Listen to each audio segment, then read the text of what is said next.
तो इसको त्याग ही देना चाहिए, क्योंकि जब प्रभुता दिखाई वो झट से लघु बना देगा, जैसे राजा दक्ष। मुझे एक बात याद आई, हास्यास्पद है, चलो याद आई है तो सुना देते हैं। एक बार एक स्त्री, उसने सोने का कंगन बनाया। उसकी जितनी सखियां थी, जब भी कोई आभूषण बनवाती तो वो दिखाती। अब इसने भी पैसा इकट्ठा किया, रहती झोपड़ी में थी लेकिन कंगन बना लिया। अब कंगन बना लिया तो सोचने लगी कि सबको मैं भी दिखाऊंगी। जैसे कोई सखी मिलती, उसकी सहेली मिलती, दूसरा हाथ नहीं, वो कंगन वाला हाथ ही सारी बात कंगन वाले हाथ से करती, किसी का ध्यान ही नहीं गया कंगन पर।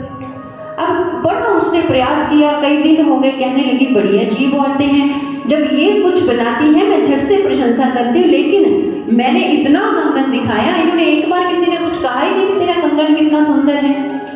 अब उसने अपनी झोपड़ी में कीर्तन रखवा लिया, कहने लगी सभी आएंगी, कीर्तन करेंगी, उस समय इनको शायद ये लगे कि इसने नया कंगन बनाया है तो मुझे कहेंगी, मेरी प्रशंसा करेंगी। अब कंगन बनवा लिया, पहन लिया, झोपड़ी में कीर्तन भी रख लिया, कीर्तन चलता रहा, किसी का ध्यान कंगन पर फिर भी नहीं गया। बहुत कोशिश कर रही है बेचारी, जब कोई चाय पानी पिलाना है तो कंगन वाले हाथ से दे रही है, ये तू नहीं भी पीना तब भी जबरन पिला रही, ध्यान उसका ध्यान कंगन में है, उसको और कुछ सूझ नहीं रहा है। प्रशंसा कितनी प्रिय होती है।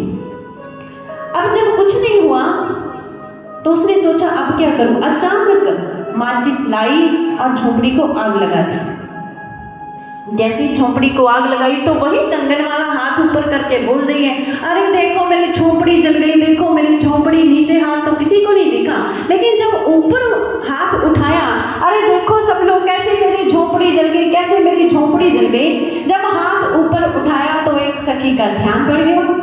उसने कहना, अरे तुझे झोपड़ी की पड़ी है, मैंने तो तेरा कंगन ही नहीं देखा, कितना सुंदर कंगन है। तो तपाक से बोली, कहने लगी देखो अगर पहले बोल देती मुझे झोपड़ी तो ना जलानी पड़ती, पहले ही बोल देना था। ये हालत है।